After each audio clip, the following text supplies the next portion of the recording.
Olá, começa agora o AgroMais Entrevista aqui no seu canal AgroMais, muito mais agroinformação para você. Eu sou o Leandro de Souza e no programa de hoje nós vamos falar sobre ciência e tecnologia aplicada ao agronegócio.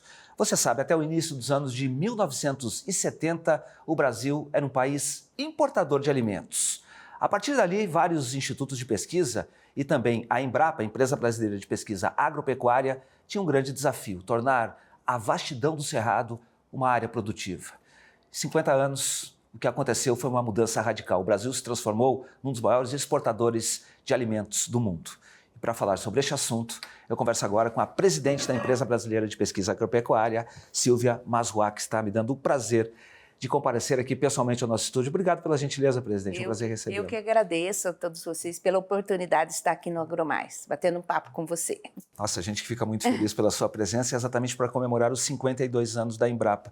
Eu fiz uma breve introdução aqui, claro que ela é muito rasa em relação ao papel fundamental que a Embrapa, de fato, exerceu nesse processo. E quando eu falei lá no início que o principal desafio era tornar o Brasil autossuficiente na produção de alimentos, eu não estava errado. O processo começou exatamente por ali. Só que a gente tem outros desafios daqui para frente, que é exatamente produzir mais com maior sustentabilidade. Qual o caminho? Por onde que a gente vai? Então, foi muito bem colocado, Leandro, aí na sua fala, porque é o seguinte, né? O Brasil, há 50 anos atrás, teve uma estratégia de Estado. Nós temos que garantir a nossa segurança alimentar e vamos adaptar, né? Ali já pensou, vamos adaptar as tecnologias de clima temperado para a agricultura tropical, para o cinturão tropical do planeta, né? E aí, com a diversidade de biomas que o Brasil tem, a gente conseguiu aumentar aí a nossa produção e a produtividade. Hoje somos grandes produtores e exportadores de alimentos.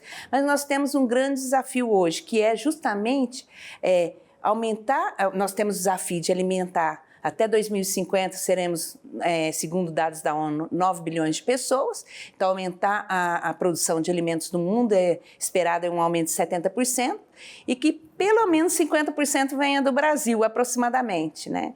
E aí a discussão toda é como produzir e preservar ao mesmo tempo, que é a sua pergunta, né? A Embrapa, ela tem trabalhado com tecnologias para adaptação desde a sua história, né? Do início da sua história, como a gente adaptou, né, a fruticultura do clima temperado para a fruticultura no semiárido. Hoje somos grandes exportadores de frutas também para o mundo todo. Então, só que hoje o que acontece? Nós temos aí, no Brasil, nós temos 160 milhões de hectares de áreas de pastagem.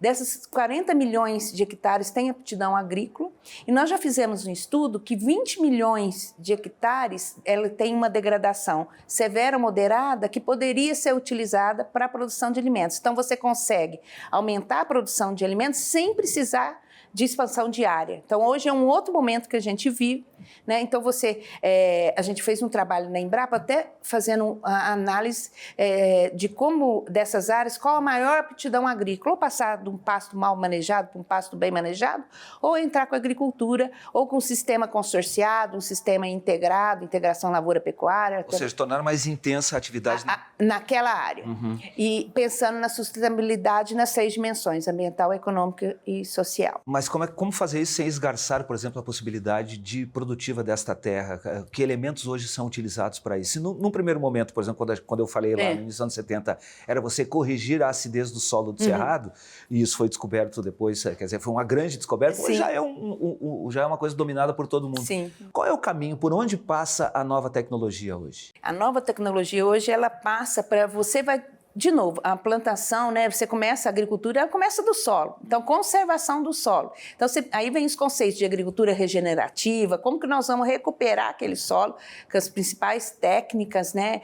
Tecnologias, as práticas mais sustentáveis. E quando você tem um solo bem conservado, você aumenta a disponibilidade hídrica. E com isso, você aumenta a produção e a produtividade. Então, o caminho da sustentabilidade vai muito nessa direção, incentivar os produtores rurais cada vez mais usar essas práticas mais sustentáveis, né?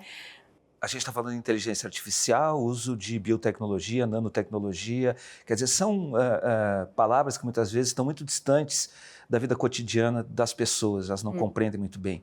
Eu queria que a senhora explicasse para a gente como que isso tudo é tabulado dentro do Instituto de Pesquisa. A gente tem 43 unidades, se não estou enganado, é isso, né? Sim, 43 centros de pesquisa pelo Brasil. Centros de pesquisa espalhados por um país que é um continente, que lida com realidades absolutamente distintas, seja social, seja climática, seja de solo, geológico e coisas do gênero.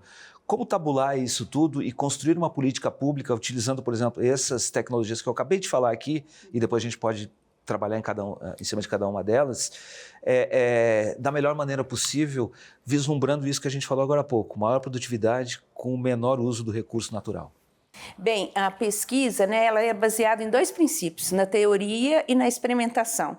Só que a pesquisa do futuro, que é o presente, ela tem um outro pilar, que é a computação. Hoje, né, e a Embrapa, há 30, 40 anos atrás, ela pensou nisso. A gente precisa ter profissionais da área de exatas, e aí engenharia da computação, física, matemática, estatística, para trabalhar junto com os agrônomos, veterinários, porque para organizar esses dados, esses diferentes tipos de dados que são gerados na pesquisa científica, porque no futuro a gente vai precisar deles. E é o que está acontecendo. Eu mesma, né, comentei com você, sou pesquisadora da área de computação, fui contratada há 35 anos atrás para trabalhar com a computação aplicada. O meu doutorado, que eu terminei há 22 anos atrás, já é na área de inteligência artificial. Então, qual que é a ideia que o que a gente trabalhou na Embrapa nesses últimos 30 anos? Organizando dados de clima, dados de solo, resultados de pesquisa da Embrapa, resultados socioeconômicos, porque hoje esse é um grande ativo que a gente tem da agricultura tropical. E para você utilizar essas técnicas, né, que você comentou, inteligência artificial, para funcionar a automação, para a gente falar de engenharia genética ou de biotecnologia, tudo isso você precisa de dados precisos, dados confiáveis. Então, a Embrapa foi organizando esses dados. Então, hoje, nós temos trazido essas informações e dados para justamente planejar melhor a questão de uma agricultura mais resiliente a mudanças climáticas. Vou te exemplificar. A gente organizou dados de clima na Embrapa que subsidia hoje políticas públicas como o zoneamento agrícola de risco climático. São 100 anos de dados de diferentes fontes que a gente organizou esses dados na Embrapa, de forma que hoje a gente roda os modelos climáticos, né, o zoneamento agrícola de risco climático, ele gera uma matriz de risco. Né, para 44 culturas, para os 5 mil municípios, o que você vai plantar, qual a cultivar mais adequada, quando, o período mais adequado e onde. Né? E com isso daí a gente conseguiu planejar melhor o desenvolvimento da agricultura brasileira. O zoneamento tem há 30 anos. Só para você ter uma ideia, antes de ter essa política pública, a gente tinha um risco de perda do Proagro de 9,35%. Hoje, desde que foi adotado o zoneamento, isso caiu para 2,35%. Então, isso diminuiu o risco agrícola, isso subsidia o crédito rural e o seguro rural. E para fazer toda essa política, a gente utiliza modelos matemáticos e inteligência artificial, por exemplo, que aparentemente não aparece, mas existe um processamento de grandes volumes de dados. Então, hoje a gente tem um data center científico na empresa, que fica em Campinas, onde a gente utiliza tudo isso para processar políticas públicas como zoneamento. E também para simular cenários futuros. Então, se a temperatura aumentar 1,5 grau, né, essa questão dos eventos extremos que estão chegando com mais frequência, né, que a gente viu no Rio Grande do Sul, né, secas severas, no outro ano enchentes, inundações, tudo isso gera uma alteração nos modelos também, né, que são dados novos. Então, a gente vai trabalhando com essas informações para simular o futuro também. Então, a Embrapa também, ela já vem se preparando, tanto do ponto de vista de simulação de cenários futuros, a partir dessas informações. Na parte de genética, né, ela já tem 15 anos aproximadamente, a gente já trabalha com uma prospecção de genes resistentes a estresse hídrico, tem uma unidade de pesquisa de genômica aplicada a mudanças climáticas, onde você identifica, né, esses genes resistentes e depois você transforma a soja ou o milho, você começa a trabalhar com outras culturas para simular. Então, se subir 1,5 grau, o café, para onde que ele deve ir, que vai conseguir, né, ter uma boa produtividade.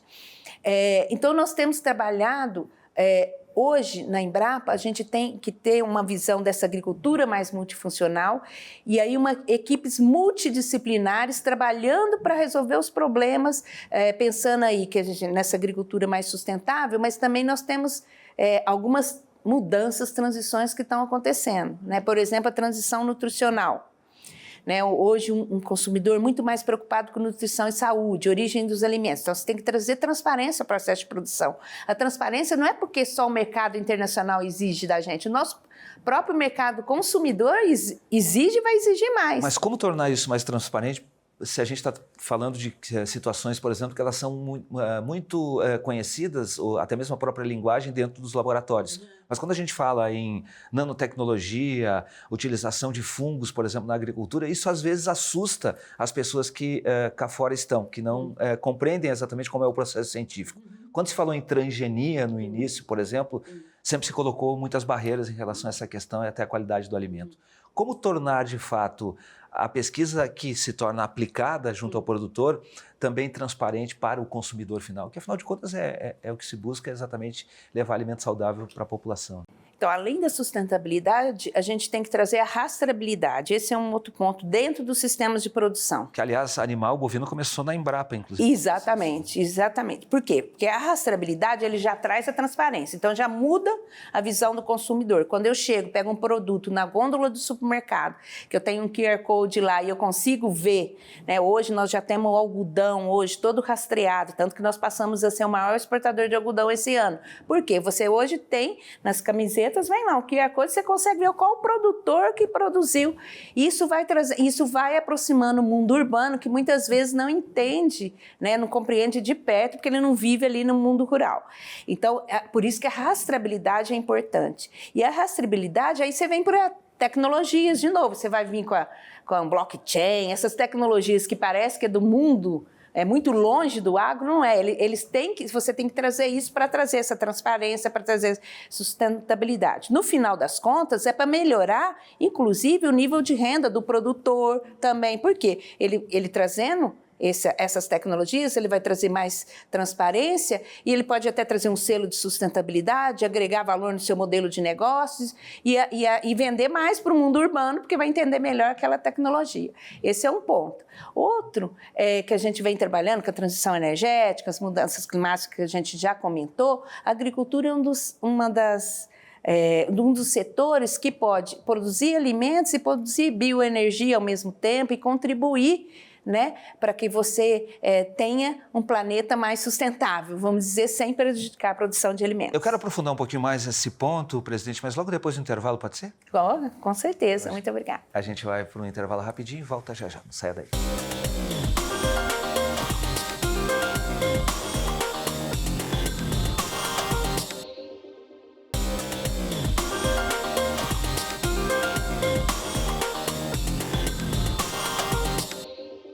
Nós voltamos com o segundo bloco do AgroMais Entrevista e no programa de hoje estamos falando sobre ciência e tecnologia aplicada ao agronegócio. Para isso estou recebendo nada mais, nada menos do que a presidente da empresa brasileira de pesquisa agropecuária, Silvia Maswak, que me dá o prazer aqui da presença.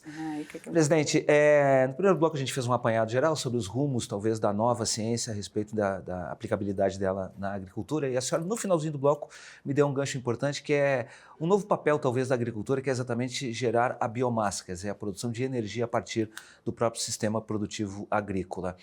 Como é que vocês estão projetando esse cenário dentro da Embrapa? Bem, como eu comentei, né, hoje o nosso foco é já pensar nessa agricultura multifuncional, além de produção de alimentos, de energia, fibras, energia, mas também tudo isso ligado à nutrição, como a gente comentou aqui, a questão também ligada a turismo, gastronomia, a uma agricultura mais preditiva, inclusive para a saúde humana, pensando... Então, é um contexto hoje de sistemas complexos, vamos dizer, a complexidade da agricultura aumentou bastante. E aí, cenário que a senhora mesma destacou, que foi a exigência maior que o consumidor tem hoje em relação ao processo produtivo. Exatamente. Então, por isso que a agricultura hoje ela é multidisciplinar, conforme a gente comentou. E pensando na produção de energia, né, hoje nós temos, né, o Brasil é um dos países que tem 2, 3 safras na mesma área, então você pode hoje, né, com etanol de segunda geração, produzindo energia. Mas nós temos aí vários desafios nessa linha, que é a questão, hoje vem o combustível de aviação sustentável, tem demandas justamente pensando na sustentabilidade do planeta, e a agricultura ela pode contribuir, né, com essa solução, com soluções, mas nós estamos trabalhando com a questão de, primeiro, investigar alternativas de biomassa. Uma soja de produção com mais alto teor oleico, por exemplo, a gente vem trabalhando. Alternativas como a macaúba no Nordeste, mas aí você precisa de uma domesticação para dar escala. Então, tudo isso, a Embrapa tem parcerias público-privadas, onde ela já vem investigando isso. A gente tem parceria, a gente assinou, inclusive com a própria Petrobras, pensando em biocombustíveis, né? Como que seria, numa escala mais industrial, o quanto de biomassa. Então, tudo isso a gente vem discutindo. Sem colocar em risco a oferta de alimentos também. Sem prejudicar, porque no Brasil a gente tem essa possibilidade, né, de produzir alimentos e aproveitar, né, o que sobrou ali para bioenergia, produção de milho, você retroalimenta outra cadeia de alimentos, né, seja na área de pecuária ou de suínos e aves. Aí. Então, assim, é algo que realmente o Brasil tem esse diferencial, né? Nós evoluímos, começamos lá com as monoculturas, né? Hoje nós trabalhamos muito com sistemas integrados, integração lavoura, pecuária, floresta, é algo que tem mostrado, só para você ter uma ideia, a gente falando de sustentabilidade, a gente fez um estudo na Embrapa durante 12 anos sobre o modelo de integração lavoura, pecuária, floresta no Mato Grosso. E a gente comparou com o sistema de monocultura, só de reflorestamento. E o resultado, o ano passado, no final do ano, saiu esse resultado mostrando que no sistema de integração lavoura, pecuária, floresta, eu estoco 30 quilos de carbono por árvore, por indivíduo, por ano. Enquanto que só no reflorestamento, 20 quilos. Então, 20 quilos por árvore por ano. Então, quer dizer... 30% no ILPF e 20% no sistema... Só no reflorestamento de uma área, monocultura. Então, o que isso mostra? Que a agricultura, o sistema integrado, ele pode sequestrar mais carbono que um sistema de monocultura. Então, isso é interessante quando você fala de sustentabilidade. Pois porque a agricultura ela pode ser parte da solução da mudança climática, porque ela emite, mas ela pode sequestrar mais do que emitir. E esse tipo de sistema já está demonstrando isso. A gente tem outros estudos que mostram, também na área de pecuária e corte na Amazônia, colegas nossos pesquisando lá, nos últimos 25 anos, consórcio de gramíneas com leguminosas, mostram que viraram verdadeiras biofábricas, que conseguiram reduzir a emissão de gases de efeito estufa em 36%. Então, esse tipo de informação que a gente coletou durante esses anos e esses tipos de sistemas de produção também, eles são essenciais para que a gente mostre essa agricultura e que a gente trabalhe com essa agricultura mais resiliente à mudança climática. Isso é interessante num cenário que a gente está vendo, por exemplo, a imposição de barreiras econômicas, considerando situações ambientais, por exemplo. A gente viu a lei europeia que ameaça alguns sistemas produtivos aqui no Brasil, que já estão consolidados há muito tempo e que, de repente, se viriam diante de uma situação de imposição de uma barreira, uma novidade, enfim, do sistema produtivo. E aí, eu lhe pergunto, dentro desta perspectiva que vocês fazem, em termos de pesquisa, porque para mim é uma novidade, eu fico imaginando como que pode, por exemplo, resgatar mais carbono uma área que tem menos árvores, vamos dizer assim, né? Claro que você tem um modelo ali que consegue produzir isso. Mas eu lhe pergunto, quando vocês tabulam uma pesquisa, já está na perspectiva esses cenários globais que o Brasil vai enfrentar, por exemplo? Como é que vocês lidam com essas situações? Como que os pesquisadores são orientados? Porque daí há uma orientação naturalmente da direção da empresa em termos de o sentido a trabalhar, né? Claro que já há uma orientação desde o início, mas eu digo vislumbrando uma pesquisa específica. Como é que vocês definem isso? A Embrapa, ela trabalha com planejamento estratégico, ela trabalha nos 3 níveis, né? Estratégico, tático, operacional. Porque tem alguns elementos, presidente, eu vou lhe justificar porque essa pergunta, porque claro que no início, quando a gente imaginou o trabalho, era no sentido de ampliar a produção, sobretudo de grãos. Hoje você tem outros elementos a serem trazidos à mesa mesa para discutir. A senhora falou aqui, a gente discutiu a questão da produção de energia. É um elemento, por exemplo. Mas você tem uma diversidade de produção aqui no país. Exatamente. Pequenos, médios e grandes produtores, biomas absolutamente distintos e às vezes opostos, como no Pampa e a Amazônia. Né? Isso. Como lidar com isso? Como é que vocês trabalham isso globalmente falando? É isso que é interessante. A Embrapa, essa diversidade dos 43 centros de pesquisa, eles trabalham com essas diferentes realidades. Então, a gente está falando de grãos, né? Mas a Embrapa trabalha mais de 50 anos lá em Belém, no Pará, lá na Amazônia, por exemplo, com o sistema agroflorestal. Então, o consórcio de cacau com dendê, com açaí, né? A gente vê exemplos lá de trabalho com a Embrapa em parceria com os produtores lá, que hoje o açaí está sendo exportado para o Brasil todo com esses sistemas consorciados. Então, são essas diferentes realidades. Mas a gente tem sim ainda o desafio da inclusão socioprodutiva de pequenos e médios produtores. Então, assim, o potencial do nosso país é muito grande ainda. Por quê? Tem muitos produtores ainda que eles precisam entender, precisam que a tecnologia chegue até eles, que às vezes ainda não está chegando, pequenos. Então, a Embrapa, ela gera, mas às vezes aquela tecnologia não está chegando de forma tão ágil. Aí a parceria com a extensão rural, pública ou privada, é importante criar multiplicadores para que chegue, para que eles possam entender como possam reduzir custo ou até mesmo trazer esse selo de sustentabilidade que a gente está falando aqui. Então, como que a gente trabalha na Embrapa? A gente sempre está antenado, a gente tem uma área de agrointeligência na Embrapa, onde simula cenários futuros, está antenado com novos cenários no mundo, né, para a agropecuária. Econômicos, climáticos, ambientais, em todas as áreas. E aí você tem uma equipe multidisciplinar que está antenada e faz essa simulação, visão de futuro. A gente está sempre atualizando isso. Isso depois a gente trabalha dentro do planejamento estratégico da empresa. A Embrapa tem um plano diretor que tem os desafios científicos e tecnológicos, que isso desencadeia no sistema Embrapa de gestão, que é onde vão desencadear os projetos, as chamadas, editais, para que os pesquisadores da Embrapa tragam. Né? Então, estamos falando de bioeconomia. Quais são os desafios de bioeconomia? Qual a nossa rota de bioeconomia, de bioinsumos, produção de bioenergia? E aí a gente... Os limites que também que compete a nós também, como agropecuária. A gente começa a trabalhar isso são editais conjuntos, na parceria entre as unidades e com outros, ou com universidades ou outras empresas privadas também, para a gente poder desenvolver soluções tecnológicas para a agropecuária brasileira. Eu imagino que o trabalho deste ano de planejamento ele deve ter ganho um componente a mais, que é a questão da COP30, que acontece no final do ano lá na cidade de Belém do Pará. É uma janela aberta, uma grande oportunidade. Como é que a senhora entende que a Embrapa pode aproveitar esta oportunidade? Porque nós também temos um potencial de exportação de inteligência na produção de alimentos em áreas tropicais, como é o caso do nosso país. E a gente tem aí o continente africano, que é um continente a ser explorado, claro, precisa resolver outros problemas. Mas eu queria que a senhora contasse um pouquinho como é que vai funcionar o trabalho da Embrapa durante a COP30. Eu sei que vocês estão planejando transformar a unidade, que é maravilhosa lá em Belém, num centro de negócios, né? Sim, o ano passado a gente desenvolveu já uma jornada pelo clima, pensando já na COP30. Então, o que nós fizemos? Junto com o Ministério da Agricultura e Pecuária, a gente começou a trabalhar qual que seria essa jornada pelo clima.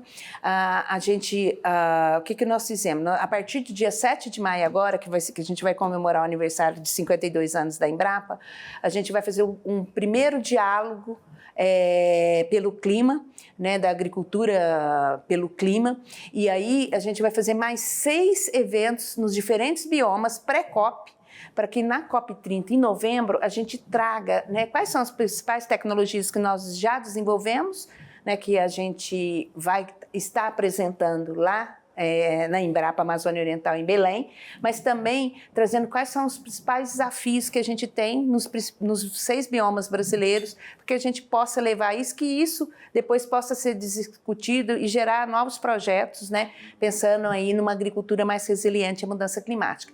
E lá em Belém, a nossa unidade, a gente vai fazer a Casa da Agropecuária Brasileira. A gente não pode perder a oportunidade, é uma oportunidade única da gente mostrar para o mundo todo que a gente desenvolveu, sim, uma agricultura sustentável nas 3 dimensões, econômica, ambiental e social, que a gente tem muito ainda que caminhar, lógico, temos vários desafios, mas sim, mostrar o que a gente já fez e o que a gente pode fazer, aumentando na nossa produção, mas preservando ao mesmo tempo, né? Conservando os recursos naturais, garantindo a conservação do solo, ajudando a sequestrar carbono e como a gente pode produzir e preservar ao mesmo tempo. Então lá a gente vai ter uma vitrine digital de tecnologias, não dá para levar todas que a gente... Hoje nós temos um portfólio de aproximadamente 1.800 tecnologias disponíveis, então muita coisa para a gente mostrar, e a gente quer mostrar a agricultura do Brasil, né? Assim, nós estamos com vários parceiros públicos e privados, com os produtores, com a própria CNA,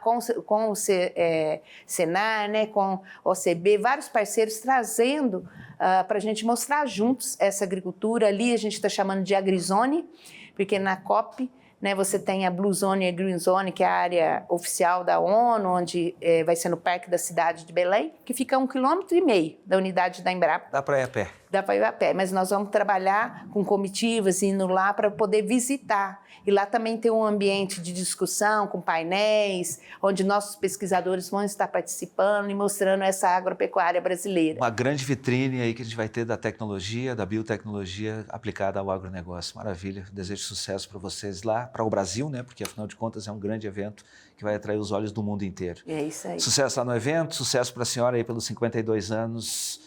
A senhora à frente da Embrapa, é significativo uma mulher nos 52 anos da Embrapa. Sim, sou a primeira presidente.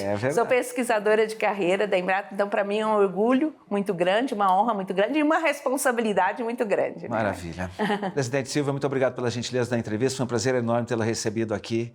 E, como eu falei antes, sucesso para vocês nos próximos 52, 100 anos, com certeza. Eu que agradeço a oportunidade de estar aqui na AgroMais mais uma vez. Muito obrigada. Eu que agradeço. Para você que esteve conosco, muito obrigado pelo carinho, pela gentileza. E a gente se vê. Até mais. Tchau, tchau.